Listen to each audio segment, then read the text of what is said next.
Olá, começa agora mais um programa Lespe Conecta e hoje eu converso com a doutora Fernanda Zuccari, que é advogada especialista na área de saúde. Vamos falar sobre violência doméstica. Tudo bem, doutora? Seja bem-vinda aqui mais uma vez, né, ao programa Lespe Obri- Conecta. Obrigada, Caterine. É um prazer estar com vocês hoje. Prazer é nosso.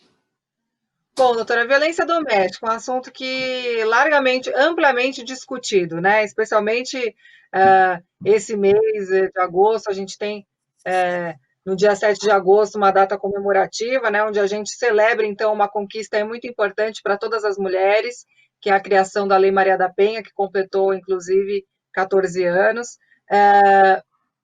Neste período de pandemia pelo novo coronavírus, esse foi um assunto muito debatido na mídia, né, nos meios de comunicação, justamente porque tivemos um aumento aí significativo, especialmente no início da pandemia, da violência doméstica. Então, esse é um assunto que precisa ser falado e refletido muito, né, pela nossa sociedade. Então, eu queria começar esse programa, doutora, falando sobre os tipos de violência, né, porque muitas pessoas acham que a violência ela é necessariamente algo físico, mas não. Eu gosto de enfatizar que a violência ela está muito além disso, né? Então, eu queria que a senhora, que é especialista no assunto, discorresse um pouquinho para a gente os tipos de violência, até para que nosso telespectador possa entender e até possivelmente se identificar dentro dessas possíveis violências. Caterine, é muito importante o que você falou. É importante a gente dizer também que a violência contra a mulher atinge direitos humanos também.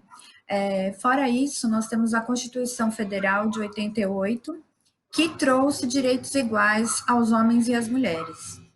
E após isso, nós tivemos a Lei Maria da Penha, que completou, como você bem disse, na última sexta-feira, 14 anos. Ainda não temos muitos motivos para tanta comemoração. Ainda bem que temos a legislação, agora precisamos fazer essa legislação ser efetivamente cumprida.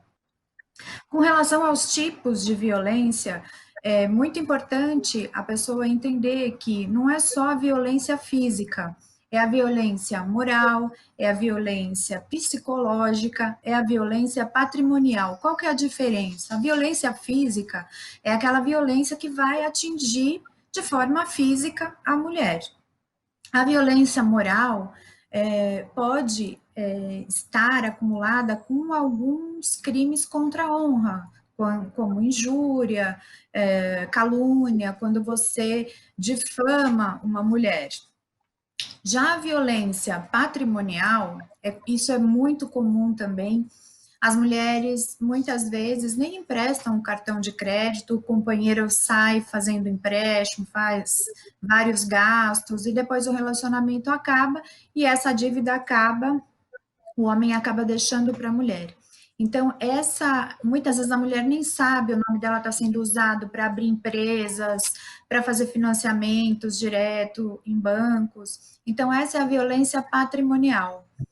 E a violência moral e a psicológica são muito difíceis da mulher mesma até entender que está passando por isso, porque muitas vezes são formas sutis de violência. Então, nem sempre o agressor ele vai agredir fisicamente, ele vai acabar com o psicológico, ele vai acabar com a autoestima dessa mulher. Então, muitas vezes a mulher se sente com culpa, não sabe se realmente está sofrendo um relacionamento abusivo, um relacionamento tóxico, por conta disso, porque são situações que vão degringolando a autoestima da mulher, seja falando que ela não está bonita, que ela não é boa profissional, que ela nunca vai arrumar outra pessoa, a não ser este homem ao lado dela. Então, tudo isso vai destruindo a autoestima da mulher. Sem dúvida. Doutora, uma coisa que a gente escuta hoje em dia, a todo momento, são os termos, na verdade, né? Relacionamento tóxico, relacionamento abusivo, a gente fala muito sobre isso. A todo momento a gente vê lives, né, nas redes sociais, figuras públicas, na mídia, enfim, explorando esse tema. O que seria esse relacionamento abusivo, né? O que seria um relacionamento tóxico? Ele seria um tipo de violência doméstica? Até ouvindo a senhora discorrer, né, os tipos de violência, a senhora muito bem pontua a questão da violência moral, psicológica, né? Eu acredito que esse relacionamento abusivo, relacionamento tóxico, ele segue mais ou menos essa linha, então, dessa violência, desse tipo de violência que a senhora pontua, é algo que fere a moral dessa mulher, a autoestima, e já emendo outra pergunta. Quais os sinais, né, de que esse relacionamento está se tornando um relacionamento abusivo e tóxico? Porque me parece que muitas vezes essa é uma questão, essa violência às vezes ela é sutil, e às vezes a impressão que se tem é que a mulher também já está tão acostumada com algumas coisas, até da nossa cultura, que ela não consegue perceber que ela está sofrendo violência, aquilo se tornou algo normal. Então, por isso que é importante a gente ser muito didático nesse momento, para que a pessoa possa perceber que tem algo de errado e ela possa tomar uma atitude o quanto antes, né, doutora? Exatamente, é muito importante o que você falou, Caterine, porque são formas sutis. Então, o quanto antes a gente também conseguir educar essas mulheres, essas meninas que começam a namorar, um dia desses até vi uma cartilha super interessante, o que é um namoro legal. Então, é a todo aquele que não me constrange, aquele que não me coloca numa situação de deboche, de vulnerabilidade. Então, é muito importante a gente entender. Agora, o mais difícil disso tudo é a mulher ter consciência que vive um relacionamento tóxico, que vive um relacionamento abusivo, porque ela se acostuma. Ela está acostumada com aquilo. Então, uma pessoa falando para ela que ela não é bonita, que ela não é inteligente, que ela não é suficiente. Então, isso, ele é assim. Então, tudo aqui, eu não posso sair com as minhas amigas, eu não posso ter o meu momento, eu não posso fazer faculdade, eu não posso estudar, eu tenho que ter amizade somente com a família dele. Então, esse relacionamento tóxico, ele vai cercando a mulher de uma forma ao ponto que ela acaba, sim, de fato, dependendo desse abusador. E isso gera uma dependência psicológica. A mulher fica nesse relacionamento por dependência psicológica, porque ela entendeu que aquilo é o certo e que ela, de fato, ela não tem valor algum, ela precisa ficar com aquele homem, ou, enfim, com o agressor. Então, é muito importante a mulher ter consciência disso. O que é importante? Porque é difícil ver, né? Justamente por isso, a mulher se acostuma com aquilo. Então, faz parte da cultura, ele gosta tanto de mim que ele não deixa eu trabalhar, ele gosta tanto de mim que eu não posso fazer uma faculdade à noite, ele gosta tanto de mim que eu não posso sair com as minhas amigas. Então, tudo isso vai cercando e cerceando a mulher, até que isso vai gerar depressão, ansiedade, angústia nessa mulher. É muito importante a mulher ter uma rede de apoio. Por quê? Porque ela não consegue enxergar que vive um relacionamento abusivo. Então, só depois que a mulher consegue enxergar, que ela consegue tomar alguma atitude. Então, é importante se cercar de familiares, de amigas, fazer uma terapia, até grupos de igreja, para a mulher entender, ter um apoio, que ela não está sozinha, ela não depende 100% daquele relacionamento só, ela não vive só daquele relacionamento, existem outras coisas na vida dela. E é a partir disso que a mulher, tendo consciência que vive de fato um relacionamento abusivo, é que ela vai tomar alguma medida para melhorar isso ou para se livrar desse tipo de relacionamento. E o relacionamento abusivo, é muito interessante o que você falou também, ele está dentro do contexto da violência doméstica, por isso que a sim é Maria da Penha nesses casos, porque é um caso em que você tem um namorado, um noivo, um marido, que você vive esse relacionamento tóxico há anos. Então, ele está sim dentro da Lei Maria da Penha, justamente por quê? Porque ocorre abuso moral, abuso psicológico, abuso patrimonial e abuso físico. Então, por isso que ele está, sim, inserido dentro do contexto da violência contra a mulher. Doutora, pelo que a senhora coloca, um traço muito marcante, né, desse agressor, né, que exerce esse domínio sobre essa mulher é essa questão do controle, né, pelo que a senhora coloca, e que muitas vezes é disfarçada com esse argumento de não, é uma proteção, né, então não trabalha, fica em casa, eu gosto tanto de você que eu vou prover, né? Serei seu provedor. Então, assim, a mulher quer estudar, não, não estuda à noite, é muito perigoso, pode acontecer alguma coisa. Quer dizer, essa é uma característica fundamental, vamos dizer assim, dentro dessa relação tóxica e abusiva, é esse controle que, que, na verdade, ele é muito ligado a uma manipulação, até esse ponto que a senhora coloca do homem muitas vezes depreciar essa mulher, que ela não é boa o suficiente, ou que ela não é bonita o suficiente, ou não é uma boa profissional. Quer dizer, é uma maneira de fragilizar essa vítima para que ele consiga exercer esse controle, essa manipulação de uma maneira efetiva? Exatamente, é isso mesmo. Então, ele faz de tudo para que essa mulher fique sob o controle dele. E é bom a gente falar isso também, porque o relacionamento tóxico, o relacionamento abusivo, não é aquele relacionamento que é horrível todos os dias. Ele tem uma curva. Ele vai, tem dia que ele é bom, tem dia que ele agrada, tem dia que daí ele já não agrada mais, e tem dia. Então, é um relacionamento que sofre uma oscilação. Ele não é totalmente ruim sempre, né? Ele não é Então, linear, né? Ele, ele oscila, né? ele Até por isso eu oscila acho que bastante. a mulher acaba ficando confusa, né? Porque em algum momento ela é regada de cuidados, de carinho, de amor, de afeto, né? Daí a pouco aquilo cai por terra, e aí eu acho que até é um instinto da mulher querer receber de novo esse afeto, né? Então ela fica nesse sobe e desce aí esperando essa recompensa, né, doutora? É algo realmente que mexe muito com o psicológico da mulher e que o ideal mesmo é buscar uma terapia, buscar uma ajuda psicológica, né, doutora? O problema não é só o agressor, eu acho que a vítima também, claro, a gente não estou culpando a vítima, pelo amor de Deus, mas a vítima, de alguma maneira, né, o que nela, o que existe nela que de alguma maneira ela acaba se associando, né, a esse tipo de situação. A gente não pode esquecer que é um relacionamento doente, né? É um relacionamento que os dois ali estão em sofrimento.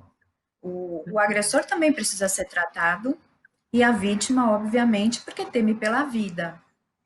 Então, e essa curva de oscilação que nós falamos, ela fica cada vez mais difícil. Então, esses momentos bons são mais raros no futuro, eles vão ficando cada vez mais espaçados. E de fato fica um relacionamento insustentável para a mulher. É muito importante, desde menina, a gente explicar para as crianças, para as meninas, como é um namoro, quais são os limites, por que a mulher tem que ser respeitada, por que a vontade da mulher tem que ser respeitada, como você arruma um namorado, então as meninas hoje na pré-adolescência, elas precisam ter uma base. Ah, ele gosta tanto de mim que eu não posso falar com as minhas amigas no celular, eu não posso ter minhas redes sociais, ele precisa ter todas as senhas das minhas redes sociais, ele precisa ter todo o controle da minha vida. E um relacionamento saudável não é assim, não funciona dessa forma. Cada indivíduo é um e vocês vão unir as coisas boas. Né? Então, assim, essa coisa que a gente fala, a tampa da minha panela, porque é uma coisa só, não é bem isso. A gente tem num relacionamento duas pessoas diferentes que devem sim ter independência preservada, sua intimidade preservada, não é porque você namora, porque você ama, porque você é casada, que você tem que fazer exatamente tudo que seu parceiro faz. Ou ele ter esse controle absoluto da sua vida. Eu vejo também muitas mulheres que são traídas repetidamente. Eu faço parte de alguns grupos de violência doméstica e é uma característica muito comum que eu observo. As mulheres são traídas e voltam naquele relacionamento, e voltam naquele relacionamento. Então, para você ver como a autoestima da mulher está totalmente dilacerada, já por conta desse relacionamento. Então, não é fácil, precisa sim, a mulher precisa fazer uma terapia, precisa buscar um grupo de apoio, porque é muito difícil, Catarina, sair dessa situação, ainda mais quando a mulher tem filhos, depende financeiramente desse agressor, até por conta de toda a história, né, vivida por ele sempre quis fazer uma falsa proteção ali para a mulher, justamente para deixar ela numa situação de mais vulnerabilidade. Então, é importante que isso esteja inserido nas políticas públicas. É importante a gente falar de violência doméstica, de enfrentamento contra a violência doméstica através de políticas públicas. Como que a gente pode fazer para que isso seja reduzido? O que, que a mulher deve fazer? Nós temos alguns serviços excelentes, como 180, a mulher pode ligar, tirar todas as dúvidas sobre o relacionamento dela, o que está acontecendo, e ela tem esse apoio. Então, é importante que a mulher saia dessa zona de conforto, que não está nem um pouco confortável, mas que saia disso e comece a olhar mais para ela, mais a alimentar melhor essa autoestima da mulher. Certo. Doutora, a gente falou então desse traço muito característico do agressor, que é a questão do controle, né, da manipulação. Que outros aspectos a gente poderia levantar a respeito da figura do agressor, né? A gente consegue traçar um perfil? Existe já algum tipo de estudo que mostre, então, que na história, né, desse agressor, na história de vida desse agressor, em algum momento ele presenciou situações dentro de casa, quer dizer, que leva, né, uma pessoa, um homem, ser esse homem violento. Os fatores que levam podem ser múltiplos. Ou ele já viveu isso, ele cresceu com um relacionamento no lar dele, que era um relacionamento já abusivo, viu o relacionamento dos pais, mas não existe um perfil de abusador. Então, ele pode estar em qualquer camada social, ele pode ter qualquer nível cultural, educacional. Então, em todas as classes sociais, nós encontramos a violência doméstica. Então, independe de classe social. Agora, os motivos que levam este homem a praticar a violência, isso pode ser sim, ele já vivenciou isso, ou de fato esse homem tem algum problema, tem algum distúrbio e precisa ser tratado. Né? Então, o amor para ele é de uma forma controladora, violenta e desrespeitando completamente a mulher. Então, isso não existe um perfil desse homem, né? Assim, porque ele pode estar em qualquer classe social, em qualquer lugar. Agora, é claro que a história de vida de cada um, né, nós somos as nossas experiências, né, o que nós traçamos já pela vida, o que nós passamos é tudo isso que a gente carrega. Então, de fato, essa pessoa está doente, ele precisa de um tratamento, e a mulher, obviamente, também, os filhos, isso gera uma situação muito ruim para os filhos também. Não é só para a mulher, porque você deixa o seu filho também assistir uma cena de violência, que futuramente ele também pode achar que isso é normal. A minha mãe não fala nada, minha mãe ficou ali. Então, é assim que é um relacionamento que deve ser vivido. Então, por isso que é importante a mulher tomar a iniciativa o quanto antes, porque não é só ela que está ali sendo agredida e machucada, os filhos também, de forma, através de ansiedade, depressão. Muitos filhos hoje, por conta de campanhas contra a violência doméstica, muitos filhos têm denunciado o próprio pai, porque a mãe não tem coragem, mas o filho muitas vezes vai lá e denuncia. Então, o filho consegue enxergar e a mulher não consegue. Então, por isso que é importante a mulher ter essa rede de apoio, esse assunto de enfrentamento à violência doméstica, constar em todas as políticas públicas, porque realmente, principalmente agora na pandemia, nós vimos um aumento muito grande inclusive do Disque 180, por conta do que a mulher ficava mais em casa e o homem também, por conta da pandemia. Então, esse ambiente, e isso não foi só no Brasil, isso foi em vários países, isso ocorreu. Então, na França, o Macron, ele disponibilizou hotéis para essas mulheres ficarem em hotéis, saíssem das suas residências de forma segura e disponibilizou hotéis para essas famílias irem. Na Itália, a mulher foi incentivada quando fosse jogar o lixo na rua, fosse deixar o lixo na rua, pedisse ajuda naquele momento, gritasse, pedisse ajuda. Em alguns países, como Portugal, pediam para as mulheres fugir pelas janelas. Então, para você ver que isso não é só no Brasil, e a violência contra a mulher é uma cultura que a gente precisa reformular isso urgentemente e combater fortemente isso, para que isso para que isso pare, para que isso não aconteça. Então, como que isso não vai acontecer? A gente fazendo a lei ser cumprida. Então, com o cumprimento da lei, a gente consegue reduzir isso. Sem dúvida, doutora. Quer dizer, é muito importante, né? O apoio mesmo do poder público, as políticas públicas, sem dúvida alguma, são fundamentais em momentos como esse, especialmente na pandemia, né? A gente vê que a violência Exato. doméstica contra a mulher é um fenômeno mundial. A gente sabe que o Brasil, infelizmente, ocupa, né, a quinta posição aí no ranking mundial de feminicídio, né? Um país, então, que está em quinto lugar com as maiores estatísticas de feminicídio, que é algo muito ruim, né, para todos nós brasileiros. E mas a gente sabe que não é um problema só do Brasil, realmente é um problema, é um fenômeno mundial que precisa ser discutido e precisa precisa dessa resposta, né?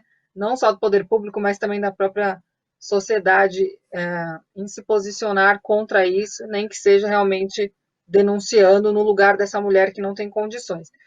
Mas, doutora, a gente fala da violência doméstica, mas a gente não pode esquecer também que a violência ela não acontece só nesse ambiente doméstico, né?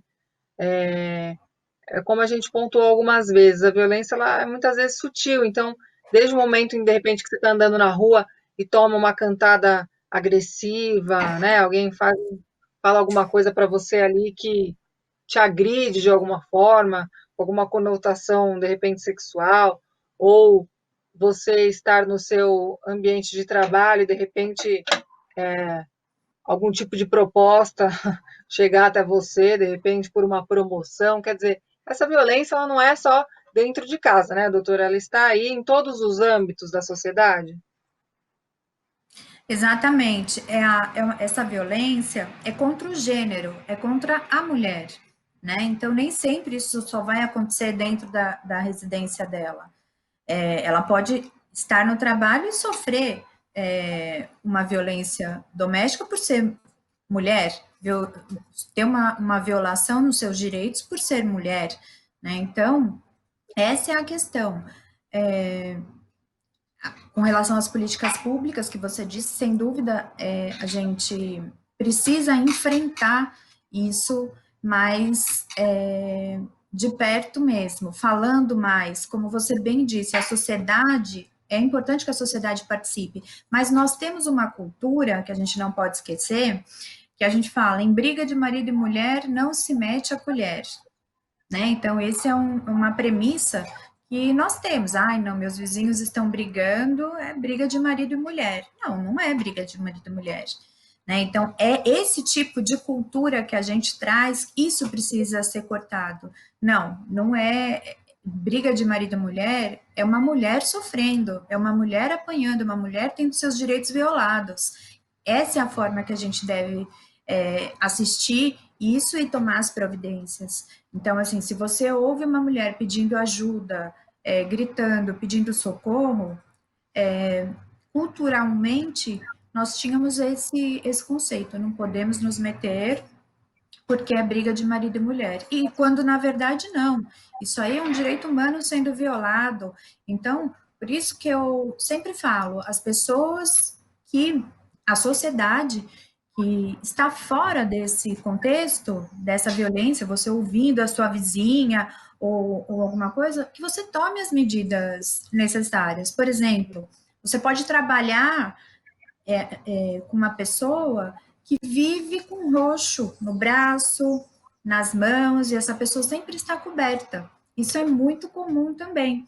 Então, inclusive, houve um caso na pandemia que a mulher pediu ajuda para as colegas de trabalho através do aplicativo de reuniões, porque de fato ela estava toda roxa, ela estava toda machucada e uma das pessoas que estavam na reunião percebeu isso e chamou a polícia. Então, é importante a sociedade se mobilizar, sim. É um problema de todos. A gente, de fato, precisa. Não tem como agenciar nesse momento, quando se deparou com uma violência doméstica. Sim. Com certeza a resposta da população, da sociedade é muito importante, né, doutora? Mas aí me vem uma questão. A gente está nos minutinhos finais do programa já, passou muito rápido, né, doutora? Até ficou o convite para a gente fazer um programa aí, parte 2, porque eu acho que esse é um assunto extenso e que a gente pode explorar muita coisa.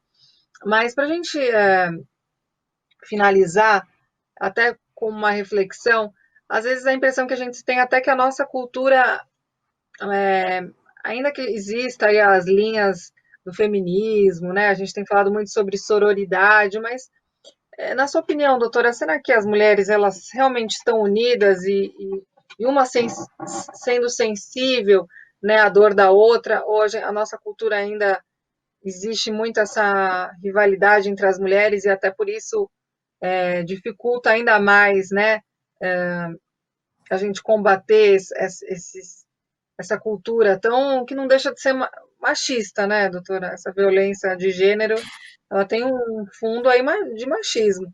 Quer dizer, será que o machismo também está incrustado nas próprias mulheres? Sem dúvida, porque essa é uma questão de cultura, né? Então, assim, existe sim uma cultura de que é superior. Existe, infelizmente ainda existe isso. Então, é isso que deve ser combatido. Então, por isso que a sociedade deve sim se mobilizar e participar disso. Eu tenho visto, Caterine, muitos grupos de mulheres. E realmente, você falou da sororidade, eu tenho visto muitas uma ajudando as outras.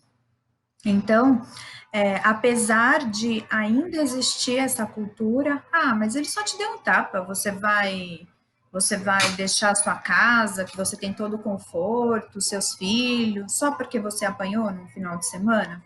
Isso é muito comum ouvir, né? Até às vezes pessoas mais velhas, a própria mãe, falando: mas você vai, acontece, ele bebeu um pouquinho e passou do limite, mas tudo bem, né? Isso é comum, e isso não é comum.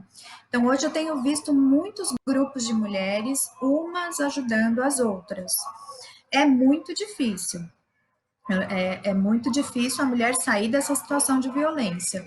Então, mas o apoio, né? Ter um apoio para esse momento, fortalece demais a mulher, e por isso que é importante. Eu não vejo as mulheres como rivais, apesar de a gente saber que um ou outro caso isso possa existir. Eu tenho visto as mulheres muito unidas, Caterine, e isso tem me deixado bem contente, porque uma realmente se preocupando com a outra. Sem dúvida, doutora. E eu acho que a gente tem que incentivar mesmo, falar sobre esse assunto, né? A sororidade, a empatia, né? Em relação à dor da outra mulher, quer dizer, é uma mulher como eu, né? Eu acho que é importante essa reflexão. Doutora, eu quero agradecer muito a sua participação mais uma vez. Foi um prazer conversar com a senhora. É muito bom te ouvir, né? A gente escuta, a gente reflete. É muito bom. E, mais uma vez, fica o convite aí para a gente fazer um programa parte 2 para a gente falar mais desse assunto que eu tenho certeza que vai ajudar muitas pessoas a refletir e até a buscar caminhos para sair dessa situação, né, doutora? Então, muito obrigada e até a próxima, doutora. Obrigada, Caterine. E realmente é muito importante a sociedade se mobilizar e uma mulher ajudar a outra, sim, nesse momento, porque podia ser comigo, podia ser com você, é uma coisa que realmente pode acontecer com qualquer uma de nós. Sem dúvida. Obrigada, é um prazer muito grande estar aqui na Lesp falando com vocês de novo. Obrigada, doutora. Até a próxima. Até a Bom, o próxima. programa Alesp Conecta fica por aqui. Muito obrigada pela sua audiência e até o nosso próximo encontro. Tchau, tchau.